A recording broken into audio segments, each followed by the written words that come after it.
Shalom dan selamat pagi kepada saudara-saudari yang dikasihi di dalam Tuhan. Pada hari ini saya akan menyampaikan sebuah renungan yang bertajuk Mau Menyadari Kesalahan. Ayat inti dalam Lukas 15 ayat 21, Bapa, aku telah berdosa terhadap sorga dan terhadap Bapa. Aku tidak layak lagi disebutkan anak Bapa. Keberadaan manusia tidak ada yang benar, seorang pun tidak. Dalam Roma 3 ayat 10. Tak ada gading yang tak retak, tak seorang pun luput atau kebal terhadap kesalahan. Sehebat apapun seseorang, pastilah pernah melakukan kesalahan. Yang membezakan adalah tidak semua orang mau mengakui kesalahan. Mari jujur bahwa mengakui kesalahan bukanlah hal yang mudah dilakukan dan memerlukan keterbukaan serta kerendahan hati.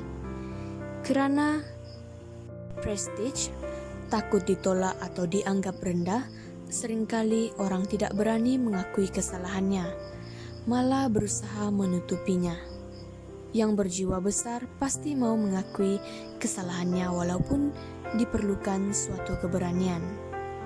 Bacaan Alkitab kali ini menceritakan tentang seorang anak yang melakukan kesalahan besar dalam hidupnya.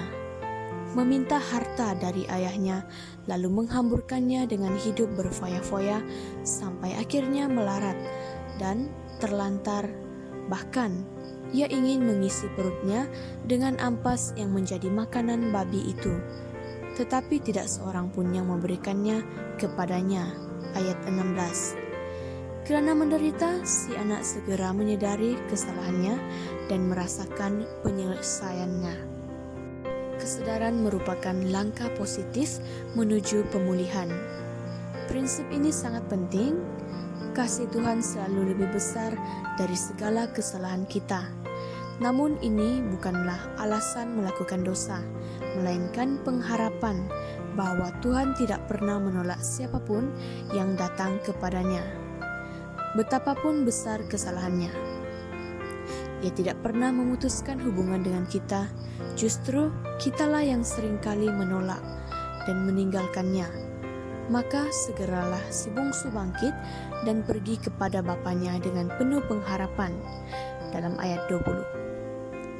Bila kita tidak segera menyadari kesalahan dan bangkit, pembaharuan atau pemulihan tidak pernah terjadi dalam hidup kita. Tuhan mengampuni setiap dosa dan pelanggaran yang kita akui, dan Dia juga sanggup memulihkan keadaan kita. Baiklah, kiranya renungan yang singkat ini akan dapat menjadi berkat kepada kita semua. Terima kasih, semoga Tuhan memberkati.